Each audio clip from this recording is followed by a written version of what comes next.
बिस्मिल्लाहिर्रहमानिर्रहीम। अस्सलाम वालेकुम नाजरीन, लाइव डॉक्टर शाहिद मसूद के साथ मैं हूं नाला अली। नाजरीन, गिलगित बल्तिस्तान के बाद आज़ाद कश्मीर में भी PTI हुकूमत भारी अक्सरियत से इलेक्शन जीत चुका है, जिस पर नून लीग और पीपल्स पार्टी ने PTI की हुकूमत पर धांधली का इल्ज़ाम लगाया है। इसके अलावा ISPR के मुताबिक पाकिस्तान ने अफगान फौज के 5 अफसरान समेत 46 फौजियों को पाकिस्तान में पनाह दे दी है। इस समेत दिन भर में जो अहम मौज़ूआत रहे उन पर बात करेंगे। हमारे साथ स्टूडियो में मौजूद हैं डॉक्टर शाहिद मसूद। अस्सलाम वालेकुम डॉक्टर साहब। वालेकुम जी, आपको डॉक्टर साहब, पाकिस्तान की जानिब से अफगान फौज के 5 अफसरान समेत 46 फौजियों को जो पनाह देने का फैसला किया है, इस हवाले से मैं आपकी राय जानना चाहूँगी और ये जानना चाहूँगी कि क्या इसके मस्बत असरात मुरतब होंगे आने वाले दिनों में, या फिर एक और इमिग्रेंट का इशू देखें? नहीं, वो तो जैसे ताजिकिस्तान के बॉर्डर को क्रॉस कर गए बहुत सारे लोग, और बहुत सारे जो उनके फौजी हैं वो उज़्बेकिस्तान में भी दाखिल हो गए, ईरान में भी दाखिल हो गए। तालिबान उनका पीछा कर रहे थे तो वो यहाँ पर भी आए और यकीनन उनको आने दिया गया, और अब शायद उनको रखा जाए या वापस भेज दिया जाए। लेकिन जो बड़ी खबर है इस वक्त, बहुत बड़ी खबर, अब अगर आप समझें कि यानी मैं इसको अपने पुराने तज्जिए के साथ ही लिंक कर रहा हूँ, और वो ये है कि अफ़गानिस्तान के आर्मी चीफ जो कि अभी पिछले महीने ही जिनको अपने ओहदे पर लगाया गया था, वली मोहम्मद अहमदज़ई, उन्होंने कल से भारत का दौरा करना था जी। और ये दौरा उनका उस वक्त उन तारीखों में रखा गया था जिन तारीखों में अमेरिकन सेक्रेटरी ब्लिंकन दिल्ली में हों। अमेरिकन्स ने उस दौरे से अफगानिस्तान के आर्मी चीफ को रोक दिया। अफगानिस्तान के आर्मी चीफ को यह कहा गया है कि आप अपने मुल्क में रहेंगे और दिल्ली नहीं जाएंगे। वजूहात डॉक्टर? वजूहात ये हैं कि ये बात मैं बहुत पहले कह चुका हूं कि अमेरिकन्स इंडिया को ज़्यादा फाल देखना चाहते हैं चाइना के अगेंस्ट, और अफगानिस्तान में बवक्त ज़रूरत उनको ज़रूरत पड़ी अफगानिस्तान के गेम में इंडिया को एंटर कराने की, तो वो एंटर करवाएंगे। अदरवाइज़ वो ये जो मुस्तकिल इंडिया की तरफ से एक लंबी चौड़ी कहानी रखी गई थी कि अफगानिस्तान के आर्मी चीफ जो हैं, और ये बहुत बड़ी हजीमत है, बहुत बड़ी हजीमत है। मुझे नहीं पता कि अशरफ गनी साहब का इस पर उनकी तरफ से बयान आ रहा है कि जी चूँकि अफगानिस्तान के हालात ख़राब हैं इसलिए उनके सरबराह फौजी सरबराह जो हैं, तो फौजी सरबराह इस हालात के ख़राब हो ठीक हो जाएंगे क्या महीने बाद, ये 2 महीने, अल्लाह करे बेहतर हो जाएं, लेकिन वजह ये बयान हुई है। और वहाँ पे 300 के करीब जो कैडेट्स हैं भारत के, मुख्तलिफ आप समझें कि जो उनके मिलिट्री जहाँ पे ट्रेनिंग दी जाती है, वहाँ पे 300 के लगभग अफगानिस्तान के कैडेट्स मौजूद थे। और कैडेट्स खास तौर पे जो पुणे का इलाका है वहाँ पे उनको ट्रेनिंग दी जा रही है। उनसे खिताब करना था उनके आर्मी चीफ ने। अब और उस समेत कई सेमिनार्स को रखा गया था वहाँ, कई कॉन्फ्रेंसेस, कई टीवी पे इंटरव्यूज के। अशरफ गनी के आर्मी चीफ अशरफ गनी ने 20 जून को ही अपने वजीर दाखिला और वजीर दिफा को हटा के नए लोग लगाए थे और आर्मी चीफ भी नया लगाया था। अब इनके वहाँ पूरा के जी वहाँ पर मीडिया में इंटरव्यूज होंगे और वो भारत के साथ भाईचारे की बात होगी और ये सारी सब बताया जाएगा। अमेरिकन की एक कॉल गई है, अच्छा इसको मानेंगे नहीं, ना अमेरिकन मानेंगे और ना इसको अफगानिस्तान के लोग मानेंगे, लेकिन अमेरिकन के कहने पे हुआ है। ठीक है, ये दौरा अमेरिकन के कहने पे मुलतवी हुआ है, और ये मेरा ख्याल है बहुत बड़ा एक धचका है अशरफ गनी साहब के लिए, क्योंकि वो भारत भेज रहे थे अपने आर्मी चीफ को इसलिए कि वो उनका आर्मी चीफ जाके वहाँ पे ये कहेगा कि जी इंडियन फौज भेज दी जाए, और वो जो 2011 का मुआहदा हुआ था और असलहा हमें दिया जाए, मदद दी जाए। इस मौके पे एक कॉल का आना कि आपने नहीं जाना दिल्ली की तरफ, जब सेक्रेटरी ब्लिंकन वहाँ मौजूद हों और अपनी जगह पे बैठे। ये एक धचका है मेरा ख्याल है अशरफ गनी साहब के लिए भी। और इंडिया को मैं बहुत पहले से वहाँ पर ये बात कर रहा हूँ कि देखें डैम चौक के ऊपर इनके मुज़ाकरात नहीं हो रहे, ठीक है, और मुज़ाकरात यानी चाइना के साथ, और ये उनका कहना ये है कि जी यहाँ पे मज़ीद जो है वो डिप्लॉय कर दिया गया है, यानी हम डेमचौक के इस तरफ जो है, यानी जो इंडिया कहता है कि जो हमारी साइड है उस साइड के ऊपर जो है वो मजीद, और मैं उन्हीं का newspaper Indian Express, in Demchok China tents on the Indian side, no date yet for talks, तो ये उन्हीं का जो है मैं बता रहा हूँ कि वो कोई डेट नहीं है ना। और ये हुआ था, इन्होंने तय किया था फरवरी में, जी जी, जो आखिरी मुलाकात हुई थी कि फौजियों को डिसएंगेज करना है और डिसएंगेज करने के 48 या 72 घंटों के बाद अगला हमारा सेशन होगा और उसमें फौजें डिसएंगेज हो जाएंगी, और ये चल रहा है जुलाई का आखिर। और मैं हमेशा जब बात होती है इंडिया के जो हमारे अहबाब हैं, दोस्त अहबाब हैं, उनसे रब्ता ज़ाहिर रहता है और इख्तलाफ भी होता है और इत्तेफाक भी होता है, ना 100 जगह वो दुरुस्त होते हैं ना 100 जगह हम दुरुस्त होते हैं, लेकिन मैं उनसे हमेशा ये बात कहता हूं कि आप एक तो ये देख लें कि अमेरिका कितना आपके साथ है जी, ठीक है, इसलिए कि कितना हमारे साथ है हमें अच्छी तरह पता है। आपकी नई नई दोस्ती है और आपको नई नई सुपारी दी है उन्होंने चाइना के अगेंस्ट खड़े होने की। अच्छा, अब मसला ये सारा कि उसमें ये बहुत एक अजीब सी बात है कि सेक्रेटरी ब्लिंकन वहां पर आ रहे हैं और सेक्रेटरी ब्लिंकन ने कहा है कि जी हम यहाँ पे क्वाड को भी डिस्कस करेंगे। सेक्रेटरी ब्लिंकन ही जो उनके फॉरेन मिनिस्टर जयशंकर, उनसे मुलाकात करेंगे, अजीत डोवल से, अजीत डोवल ने इनवाइट किया हुआ था और जनरल नरवाने ने इनवाइट किया हुआ था अफगान आर्मी। तो ये एक मेरा ख्याल है हजीमत है, बिल्कुल है। और ये दोबारा जो मोदी सरकार में जो लोग बैठे उनके बहुत ज़बरदस्त किस्म के वहाँ पे दिफाई तज्ज़ियाकार भी हैं और सियासी तज्ज़ियाकार भी हैं और मीडिया में भी लोग हैं। लेकिन मसला ये है कि मोदी सरकार किसी की राय सुने तो फिर वो समझे ना कि ये खेल किस तरह से हो रहा है और क्या उनके लिए मुनासिब, क्या हिकमत अमली होनी चाहिए उनकी। अच्छा, एक तो ये बहुत ये बड़ा इवेंट है, इस पर मैं दोबारा आऊंगा अभी जी। दूसरी बात जो है, एक शदीद बदमज़गी पैदा हुई है, शदीद बदमज़गी, और ये मेरे ख्याल से अच्छा नहीं हुआ पूरी दुनिया के लिए। और वो बदमज़गी जो है वो पैदा हुई है वेंडी शर्मन, ठीक है, वेंडी शर्मन, और जो कि डिप्टी सेक्रेटरी स्टेट हैं अमेरिका की जी जी, और जो कि जनूबी कोरिया और उसके बाद फिर वियतनाम और जनूबी कोरिया और जापान और मंगोलिया, यहाँ से होती वो जो है वो चाइना पहुंची थी। तो चाइना में उनकी इंतहाई कशीदा मुलाकात हुई है, और मुलाकात जो है वो कशीदा हुई है, और उसके बाद जो है वो एक तो वजीर खारजा अभी तक उनसे नहीं मिले। अच्छा, इन्होंने शुरू में कहा था कि मैं जब चाइना आऊंगी तो मैं शी जिनपिंग से मिलूंगी, फिर शी जिनपिंग के बाद इन्होंने अमेरिका की तरफ से कहा गया कि हम तो शी जिनपिंग नहीं तो लेकिन हम वजीर खारजा से मिलेंगे।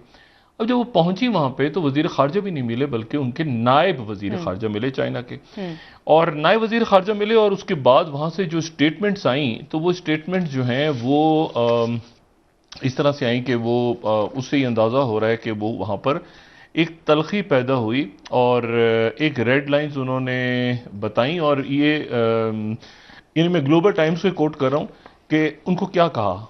अब अमेरिका का रिस्पॉन्स इस पे आना बाकी है कि जवाब में अमेरिका क्या कहेगा, लेकिन वो उन्होंने जो चाइना के वाइस यानी नायब वजीर खारजा हैं, उन्होंने ये कहा कि अमेरिका का जो रूल बेस इंटरनेशनल ऑर्डर है जो आप पूरी दुनिया में चला रहे हैं निज़ाम, जो आपकी जमहूरियत है, जो भी सिस्टम है, जो भी अमेरिका का है, वो लॉ ऑफ जंगल है। यानी उनको वहां पर बिठा के बिल्कुल वही किया है चाइना ने जो अलास्का में सेक्रेटरी ब्लिंकन ने किया था, जब मीटिंग हुई थी सेक्रेटरी ब्लिंकन की चाइना के वजीर खारजा के साथ, ठीक है, वांग वी के साथ। और उस वक्त ये हुआ था कि ये बात चली थी कि जी उनको बिठा के बुलाया मीटिंग के लिए अलास्का में, और सेक्रेटरी ब्लिंकन ने बुला के और वहां पर चाइना को सुना दिया। अब चाइना ने उनको बुलाया है, उनके नायब को, और नायब को बुला के बिठा के, और उसके बाद जुमले जो अदा हुए हैं वो ये हुए हैं कि आपका जो कंटेन करने का दूसरे मुल्कों को जंगल का कानून, ये जंगल का कानून है दुनिया में। अच्छा, अमेरिका का इसकी तरफ से भी रिस्पॉन्स आना है, लेकिन सिर्फ अभी तक ये रिस्पॉन्स आया है कि चाइना ने इंतहाई सख्त रवैया अख्तियार किया। लेकिन सवाल यह है कि, और उसके साथ ही चाइना ने रेड लाइंस बता दी हैं उनको, कुछ रेड लाइंस बता दी हैं, और उसमें से एक तो यह है कि ये पाबंदियां वगैरह फौरी तौर पर आप खत्म करें। मुख्तलिफ मुल्कों में, और ये हुआवे के ऊपर और पाबंदियां और आगे पीछे, और जो हमारे स्टूडेंट्स और वीज़े और ये सारे इसको करें, उसके बाद बात आगे होगी। मेरा ख्याल है वेंडी शर्मैन शायद इस हद तक तैयार नहीं थी ज़हनी तौर पे कि ऐसा चाइना में हो जाएगा। ये बिल्कुल वही सूरत हाल बनी है जिसके लिए नई दिल्ली भी तैयार नहीं था।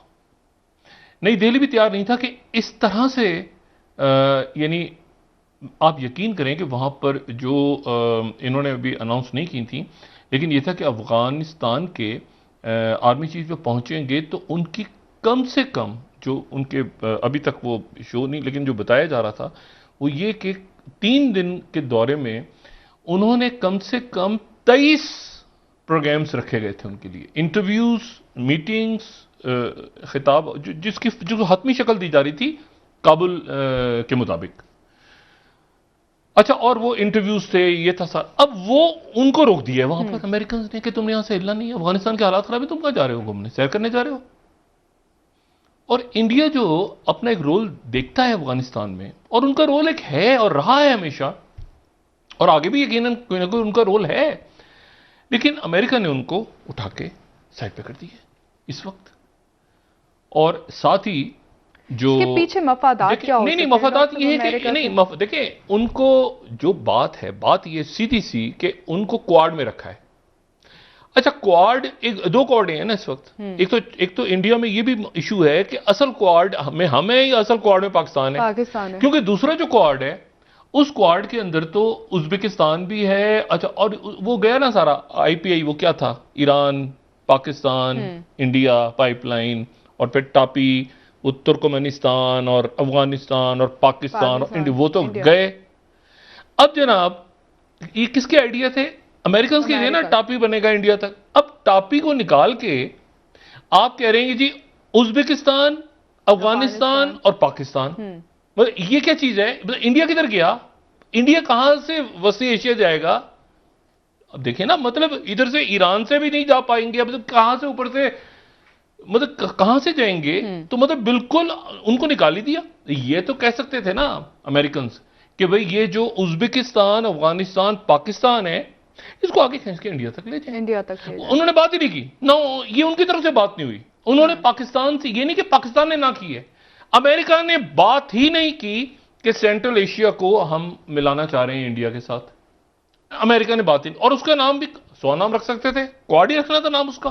तो इन्हें क्वाड ही नाम रख दिया। अब क्वाड जब भी आएगा ज़हन में तो लोग सोचेंगे अमेरिका, अफगानिस्तान, पाकिस्तान और उज्बेकिस्तान का जिक्र हो रहा है, या ये दूसरे क्वाड का जिसमें जापान और ऑस्ट्रेलिया और ये। तो इंडिया के लिए ये होता नहीं है इस तरह। देखिए ना, मतलब है कि वो आप G7 है तो हर एक को पता है क्या है, G20 है तो हर एक को पता है क्या है, ब्रिक्स है तो हर एक को पता है क्या है। और बार बार मैं एक बात को फिर रिपीट कर रहा हूं कि अगर इस वक्त मोदी सरकार ने कोई भयानक गलती की है तो वो एक फितरी इत्तेहाद को खत्म करके की है गुजरे कई सालों में, और वो था सार्क। बांग्लादेश के साथ जो कुछ हुआ, नेपाल के साथ जो कुछ हुआ, श्रीलंका के साथ जो कुछ किया, पाकिस्तान के साथ उनके जो मामला, जो पड़ोसी थे उनको छोड़ के उज्बेकिस्तान कूद रहे हैं या तुर्कमेनिस्तान कूद रहे। उन्होंने कहा बैठ उधर बैठ जाओ, आराम से उधर चाहें। तो और मना करना अफगानिस्तान के आर्मी चीफ को कि आपने दिल्ली नहीं जाना। अच्छा, ये 1 महीने पहले से डेट्स उनके पास थी इंडिया जो उनके मैंने कहा नहीं, गलत असेसमेंट, जो एक मरहले पे जाके जरा सा गलत असेसमेंट हो ना तो पूरी की पूरी, वो शुरू में बुनियाद गलत रख देना तो वो पूरी बिल्डिंग ही टेढ़ी खड़ी होती है। अब ये जो मसला है, ये पिछले साल इनको, मैं देखिए पिछले साल जब ये स्टार्ट हुआ था चाइना का और इंडिया का मामला, कोई मान सकता है इस बात को कि ट्रंप फोन, पहला मैसेज क्या था कि ट्रंप ने फोन किया शी जिनपिंग को तो वो नाराज थे, उनका मूड ऑफ था। फिर उसके बाद उन्होंने फोन किया मोदी को तो वो भी नाराज थे। याद है पहला, यानी अमेरिका का पहला रिस्पॉन्स देखिए क्या आया था जंग छिड़ने के बाद, LAC कि हाँ जो अब तो खत्म हो गई LAC, लेकिन LAC जो थी बॉर्डर एरिया जिसको कहा जाता है, बॉर्डर एरिया या खुदा जाने बॉर्डर कौन सा कब बनेगा। लेकिन मसला ये है कि यहां पर असेसमेंट आप देखिए, उन्होंने कहा कि वो भी परेशान थे, मैं पीछे हट गया। अच्छा, उसके बाद जयशंकर एक अच्छे डिप्लोमेट, देखिए ये क्या ये सेक्रेटरी, फॉरेन सेक्रेटरी रहे हैं। क्या ये सियासतदान होते हैं ना, तो आप कहते हैं कि सियासत पता कुछ नहीं है जी, वो अमित शाह की तरह है, कुछ राजनाथ। आप फॉरेन सेक्रेटरी रहे, इतनी गलत जजमेंट कैसे हुई कि उसके बाद जंग छिड़ने के बाद वो मॉस्को चले गए, ईरान गए, मॉस्को गए, इधर उधर आगे पीछे, राफेल तैयारे प्लान। अमेरिका ने क्या दिया? देखिए ना, यहां अमेरिका को कोई, आप अगर उनके साथ एक अस्करी इत्तेहाद में है तो अमेरिका की तो फौजें उधर जानी चाहिए थी आपको बचाने के लिए, जो कि नहीं हुआ। ये अब बताएंगे वो पाकिस्तान का क्या सातवां बेड़ा आना था ना अमेरिका का, जो नहीं आया था 71 में। अब इनको मेरे ख्याल से मोदी सरकार को ताने दे दे के मारा जाएगा, तो तुम्हारे किधर गए इत्यादि जब तुम्हें जरूरत पड़ी। तो बात यह है कि इनको पड़ा है नया नया वास्ता। अमेरिकन का अपना एक सिलसिला है उनके लिए। अगर कोई देखिए, अभी उनसे मिल रहे हैं मुस्तफा खादमी, अगर इराक के अमेरिकन रहेंगे इराक में, पब्लिकली आपके सामने चीज आएगी कि अमेरिकन निकल गए, वो रहेंगे अमेरिका। और लेकिन अमेरिका के लिए इश्यूज हैं। कितने अरसे तक अमेरिका जो है वो एक एयरक्राफ्ट कैरियर को बतौर बेस यूज करता रहेगा स्ट्राइक्स के लिए। और अगर वो स्ट्राइक्स कर रहा है अफगानिस्तान पे, जो कि वो कह रहे हैं कि हम कर रहे हैं, जनरल मैकेंजी वो कह रहे हैं, तो जरूरी नहीं कि मैं बात हो सकता है कर रहे हैं वो स्ट्राइक्स, लेकिन वो स्ट्राइक्स हो रही हैं या नहीं हो रही? क्योंकि अगर वो स्ट्राइक्स हो रही होती तो तालिबान के साथ वो मुआहदा खत्म हो गया होता जी, कि हम आपको सिर्फ पैसे देंगे और आप हमारे ऊपर स्ट्राइक्स नहीं करेंगे। ये मुआहदे की शक है। बिल्कुल है। अब वो कह रहे हैं कि स्ट्राइक्स की 50 तालिबान मर गए, तब ये हो गया। साथ ही वो दोहा के डायलॉग खत्म हो गए। वो अब आगे जब भी चलेंगे सेक्रेटरी ब्लिंकन और जनरल ऑस्टिन लॉयड के। अच्छा, सेक्रेटरी ब्लिंकन के लिए बड़ा इंपॉर्टेंट हो गया है, क्योंकि ये जो चाइना में जो कुछ हुआ है ये उनकी नायब के साथ हुआ है। नायब सेक्रेटरी स्टेट वेंडी शेरमैन जो इनकी नायब है। अच्छा, तो अब ये बहुत इंपॉर्टेंट हो गया है कि दिल्ली के अंदर वो क्या बात करते हैं। मतलब वो बिल्कुल फोकस रहना चाहेंगे इस वक्त चाइना पे। ये एक ठीक ठाक बड़ी क्लैरिटी के साथ सेक्रेटरी ब्लिंकन के ऊपर ये अब है कि वो चाइना के बारे में क्या बात करते हैं। उनकी डिप्टी के बारे में ये चाइना ने उनके साथ हुआ है एक बात। और वो कोई इधर उधर की चीजें होती है ना, इधर उधर ये कर दें, फलां कर दें, वो कर दें, जो लंबी चौड़ी विश लिस्ट लेके बैठे हुए थे मोदी, नहीं, चाइना। ठीक है। दूसरी बात यह है कि जनरल ऑस्टिन लॉयड जो हैं, जनरल ऑस्टिन लॉयड सिंगापुर पहुंच जाएंगे कल कॉन्फ्रेंस है सिंगापुर के बाद उन्होंने फिलिपीन जाना है, फिलिपीन के बाद उन्होंने जो है वो वियतनाम जाना है। और सिंगापुर में इसलिए इंपॉर्टेंट है कि इंटरनेशनल इंस्टीट्यूट ऑफ स्टडीज का वहां पे शंग्रीला डायलॉग हो रहा है। और शंग्रीला डायलॉग एक बड़ा इवेंट होता है। जो लोग भी सिक्योरिटी को समझते, ये IISS का होता है, और वो जो है वो जेनीवा में और यहाँ पे और एक मनामा डायलॉग के नाम से। तो ये चूंकि पैसिफिक रीजन के मुतालिक होता है हमेशा से शंग्रीला। जी, पैसिफिक रीजन, इसमें जाने का मुझे भी इत्तेफाक हुआ है। अच्छा, तो बात ये एज अ डेलीगेट पाकिस्तान की तरफ से। अच्छा, तो बात ये है कि उसमें इशू ये है सारा कि जो डिस्कशन होता है वो होता है पैसिफिक पे। ठीक है। जो मनामा में होता है वो ज्यादा मिडिल ईस्ट पे होता है, और जो ज्यादा जेनीवा में होती है कॉन्फ्रेंस, अब तो नहीं हुई, कुछ अर्से से मेरे ख्याल से खत्म हो गई हुई जेनीवा वाले, लेकिन शंग्रीला इंपॉर्टेंट है इस साल का, तो बहुत ही इंपॉर्टेंट है क्योंकि चाइना की तरफ से भी लोग होंगे। सिंगापुर एक मिडिल पोजीशन ले चुका है। सिंगापुर की मिडिल पोजीशन है। वियतनाम में क्या बात होती है ये देख रहे हैं, चाइना जो है वो देख रहा है कि वियतनाम में क्या बात होती है। और अमेरिकन जनरल ऑस्टिन लॉयड के लिए बड़ा चैलेंजिंग हो गया है।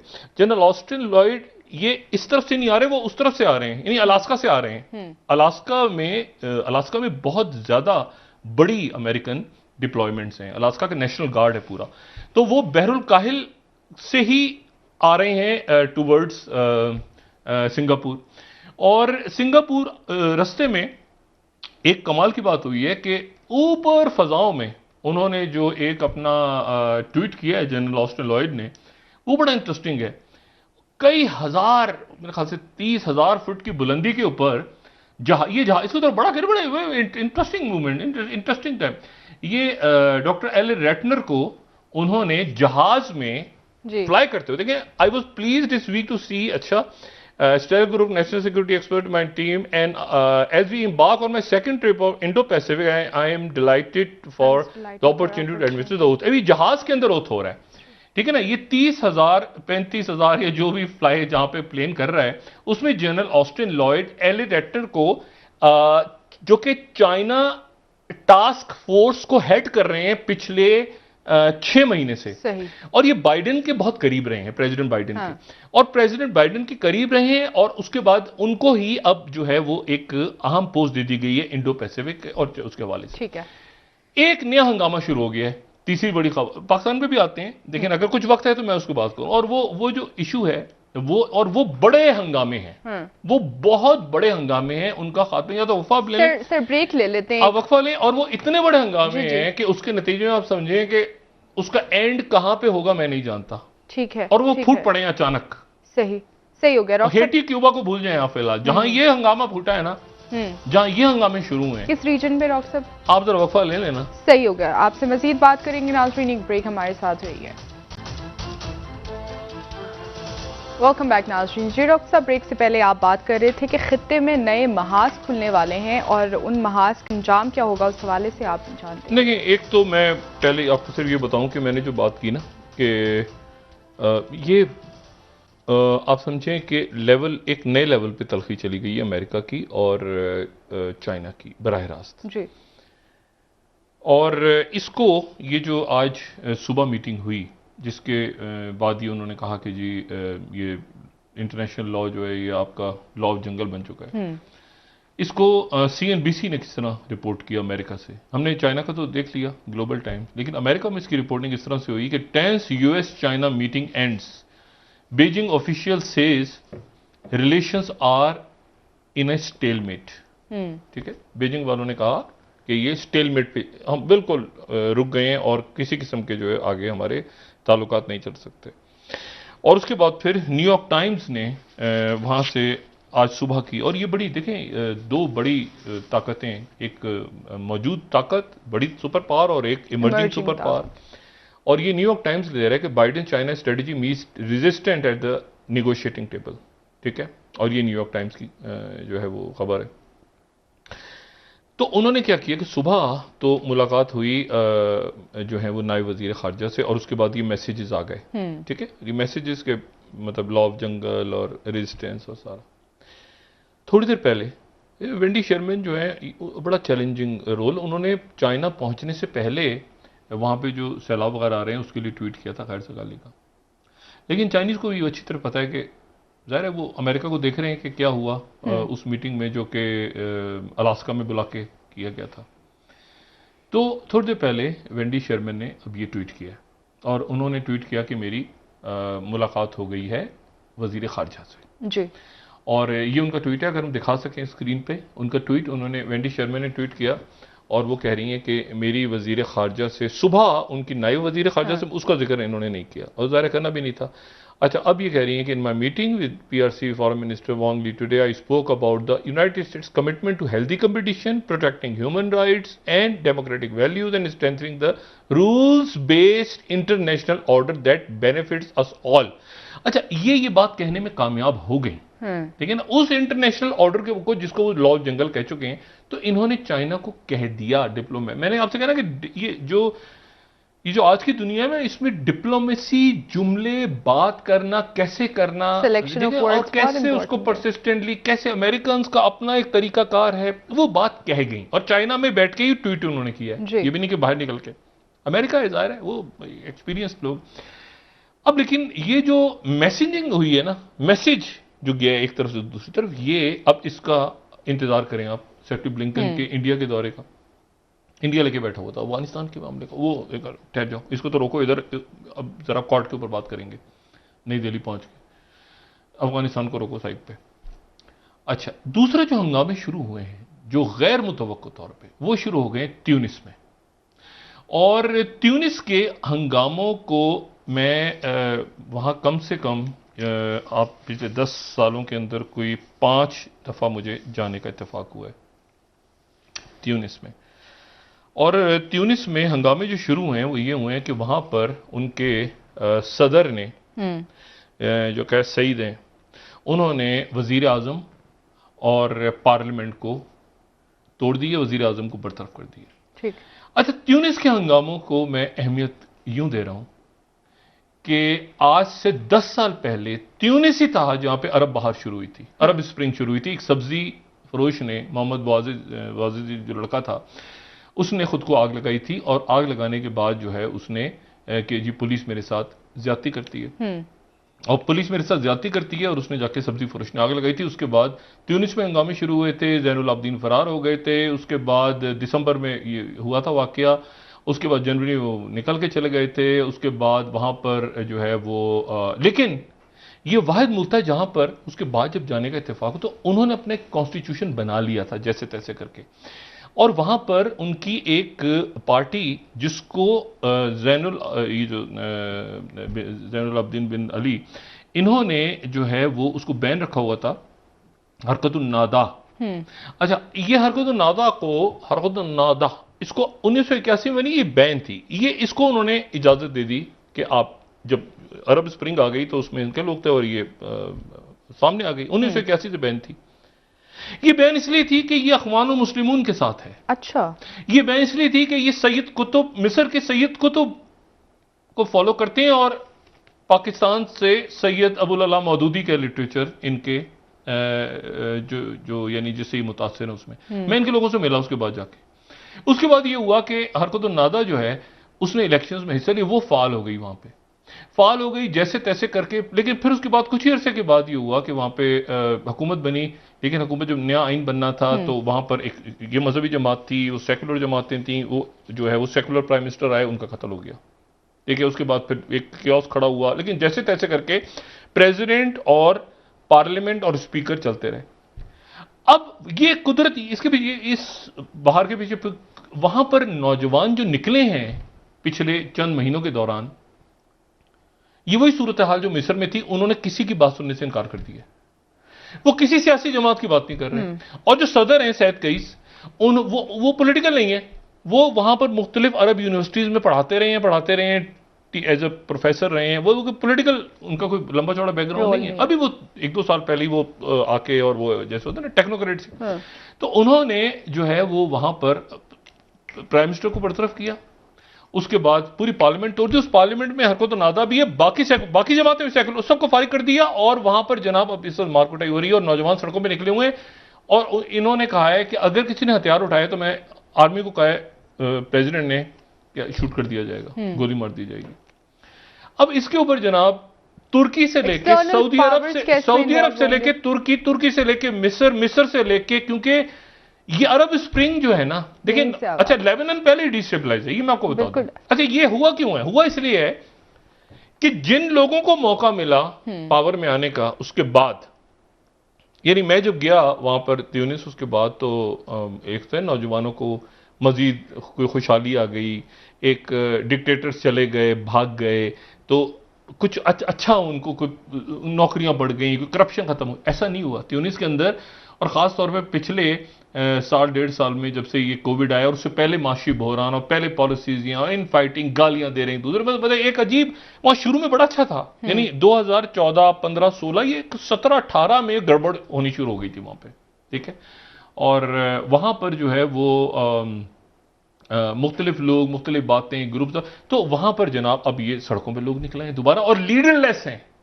इनका रहनुमा को, अच्छा ये अब इसकी जो वाइब्स हैं ये हो ही नहीं। अच्छा, तो तुर्की की तरफ से स्टेटमेंट आई है कि ये जमहूरियत को खतरा है, सऊदी की तरफ से आई है कि ये आइन शिकनी है, ये जमहूरियत, ये अमेरिका जो है वो एकदम से ये इस फ्रंट को अमेरिकन से एक्सपेक्ट नहीं कर रहे थे, क्योंकि ये एक ऐसी चीज है जो फैलती है तो फिर फैलती, फिर समझ नहीं आता कि कहां गई मुजाहिर, नौजवान निकला है, लाइट्स नहीं है, बिजली हम किसी को नहीं मानते, सड़कों के ऊपर निकला है, जैसे लेबनान में निकले थे।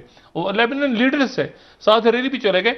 लेबनान वो वाहिद जगह है जहां खाना जंगी के बाद सकून रहा कई साल तक। ताइफ एग्रीमेंट हुआ, उन्होंने तय कर लिया, सदर होगा मैरोनाइट क्रिश्चियन होगा, वजीर आजम होगा सुन्नी होगा, और स्पीकर होगा पार्लियामेंट का तो वो शिया होगा। तो एक उनका सिस्टम चलता रहा। अब वो भी फारिग हो गया। देखिए ना, अब मतलब है कि वो सिस्टम वहां पर साद हरेरी के बाद, मतलब वहां पर क्या है, वो कभी मैक्रोन जाते हैं, सऊदी अरब जाना नहीं चाहता क्योंकि हिजबुल्लाह मौजूद है, ईरान जाएगा तो बाकी वहां पर, तो एक कौन बिठा के फॉर्मूला बनाएगा ये तय नहीं। मतलब ये बिल्कुल वो भी लीडरलेस है इस वक्त लेबनान, और साथ ट्यूनीसिया। और ट्यूनिस को मैं इसलिए अहमियत देता हूं कि ट्यूनिस में दाइश एक्टिव हो गई थी 2000 15 में या 16 में दाइश एक्टिव होके दाइश खदशात मौजूद नहीं है क्योंकि लिबिया के साथ बॉर्डर है ना, ये बिल्कुल ऊपर अफ्रीका में शुमाल, बिल्कुल बिल्कुल बिल्कुल शुमाल, नक्शे में देखना ऊपर शुमाल में आपको नजर आएगा। तो ट्यूनीशिया के ऐसे तो अल्जेरिया है, एक तरफ लिबिया है, तो इनके यहां लिबिया से लोग जो दाइश वाले थे लिबिया, क्योंकि लिबिया में लीडरलेस है तो कोई रहनुमा, तो वहां से दाइश के लोगों ने आके इनकी 2-3 जगह जहां पर क्योंकि सियाहत के लिए बड़ा खूबसूरत मुल्क है, बड़ा खूबसूरत, तो वहां पर जाके उन्होंने बम धमाके की गोलियां मारी लोगों को, दाइश के लोगों ने। उसके बाद ये हुआ कि इनकी आर्मी लिबिया में दाखिल हो गई और उन्होंने जो बॉर्डर के आसपास गांव थे वहां पे बॉम्बिंग शॉमिंग की। तो अब मसला यह है कि अब ये इस सूरत हाल के अंदर वहां पर एक बड़ा अच्छा पुरसकून, लेकिन वो अंदर ही अंदर लावा फट के उन्होंने कहा सब जाओ। अब नौजवान जो हैं वो स्पीकर यानी इलेक्टेड है ना, वो पार्लियामेंट में आना चाह रहा है, उसको जनाब आर्मी ने भी रोक लिया और फौज के साथ खड़े हो गए नौजवान। तो ये क्राइसिस है जिसने एक दोबारा से अरब दुनिया को हिला दो। 3-4 मुल्क एक वक्त में डिस्टेबलाइज हो गए, हेटी से लेके क्यूबा, और ये जो हुआ है ना at the centre of the middle east, centre of the Meena, not middle east, यानी नॉर्थ अफ्रीका और मिडल ईस्ट, लेकिन जो कि फैलती हैं चीजें वहां से।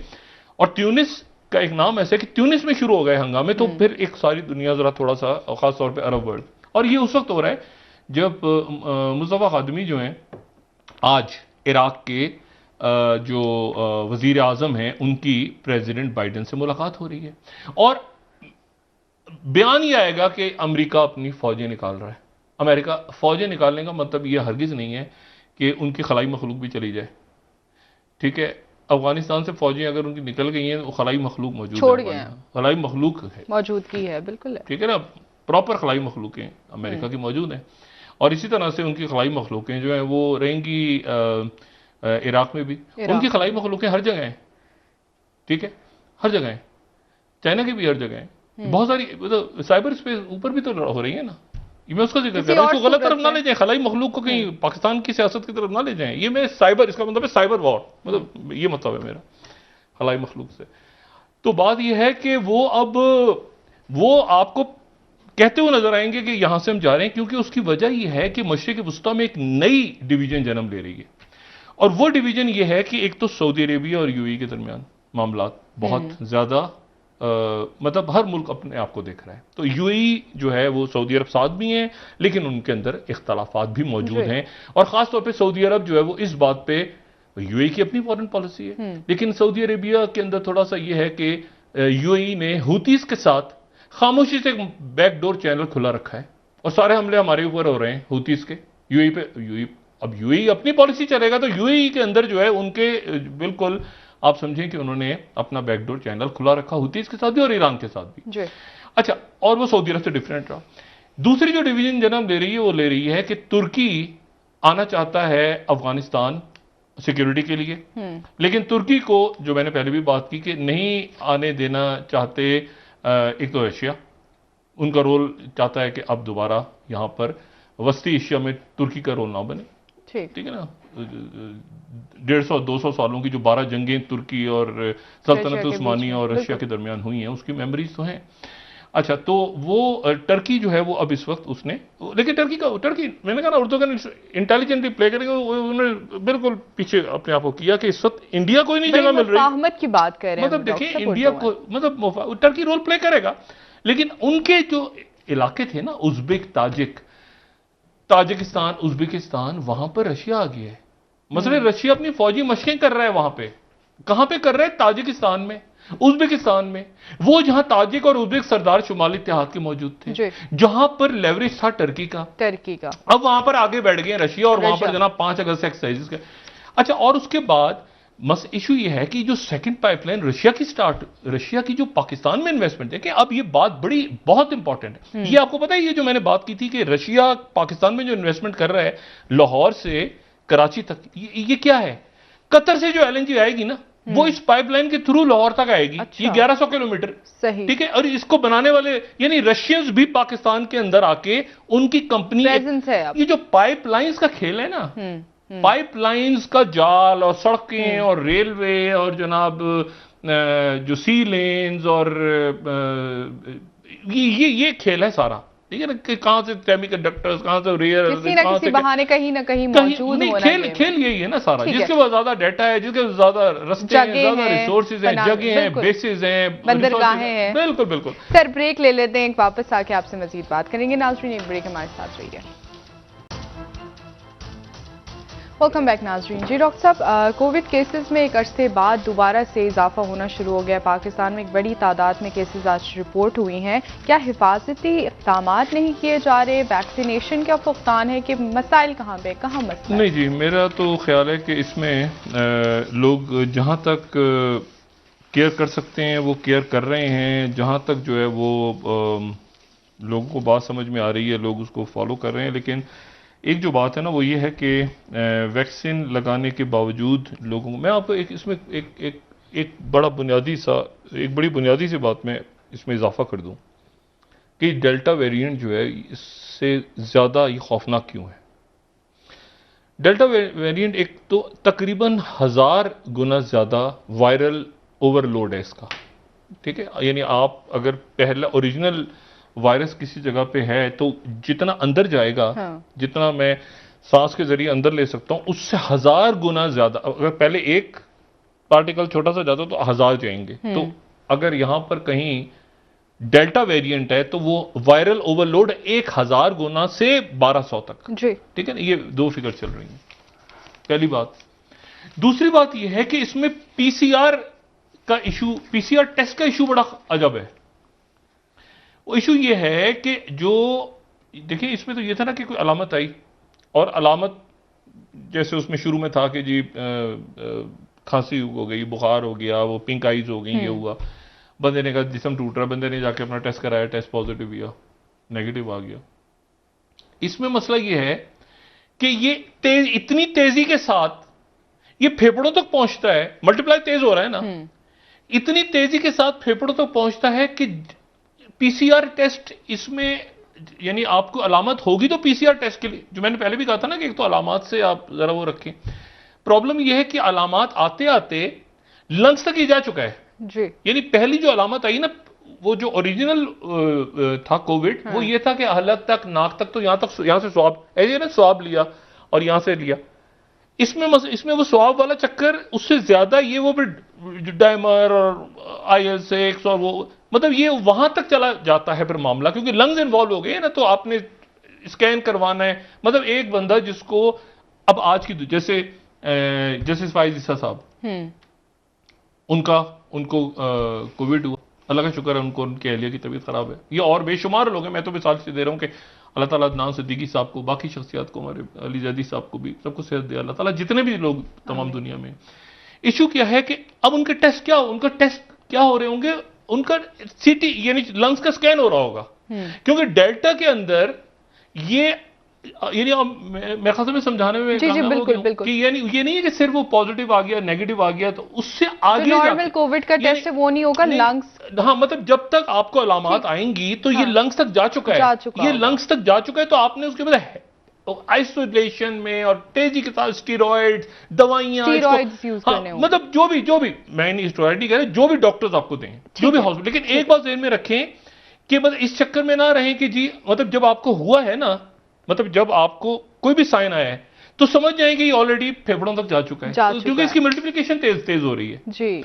और तो इसलिए वो बहुत ज्यादा कि जी, और खुदा ना खास्ता एक टेस्ट, मतलब किसी को ये खतरनाक इसलिए है, किसी को कोविड की सिम्टम्स आई, उसने टेस्ट कराया, टेस्ट में ठीक आ गया, फॉल्स नेगेटिव भी तो आ रहे हैं ना, फॉल्स नेगेटिव और फॉल्स पॉजिटिव, वो ठीक आ घर बैठ गया। लेकिन तो क्या हुआ कि वो उसमें फिर वो गड़बड़ शुरू हो जाएगी। सही। तो बात वही वैक्सीनेशन से लोग क्वारंटाइन में ठीक हो रहे हैं। सही। बहुत कम तादाद में लोग हॉस्पिटल तक जा रहे हैं और बहुत कम तादाद में वेंटिलेटर तक। तो वैक्सीन और एहतियात, वही मास्क लगा के, वही डिस्टेंस, और वही जो हुकूमत आपसे कह रही है और सारी दुनिया कह रही है। बहुत शुक्रिया डॉक्टर साहब। नाज़रीन, प्रोग्राम का वक्त खत्म हुआ। कल इंशाल्लाह दोबारा आपसे मुलाकात होगी। मुझे नाइला अली को इजाजत दीजिए। अल्लाह हाफ़िज़। अपना दोस्तों, रिश्तेदारों, गिरदनवाह के लोगों का सब ख्याल रखिएगा।